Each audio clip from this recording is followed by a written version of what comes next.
Bizде сырқатымыз бар, көптен бері ауырып жүрген. Мен мына жан мен тән сауықтыру орталығына жолдасым екеуміз емделуге келгенбіз. Екеуміздің де сырқатымыз бар, көптен бері ауырып жүрген. Осы жерде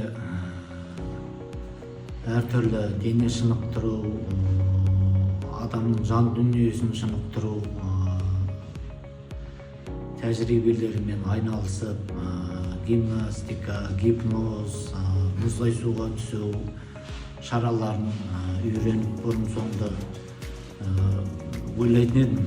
Мұздай суға түскенде салқын тиіп ауыратын шығармыз деп, осы жасқа келгенше мен бүйтіп мұздай суға түсіп көрмеппін. Жасымыз үлкейген сайын шаршаң көбейіп жүретініміз, мына жерге келіп өте бір керемет сезімді басымыздан кешіріп жатырық. Енді алдағы уақытта да осы тәжірибені ауылға барғасын, үйге барғасын, осыны алдағы уақытта күнделікті өмірімізде пайдаланып, сақтанып, осы тәжірибелерді ұстап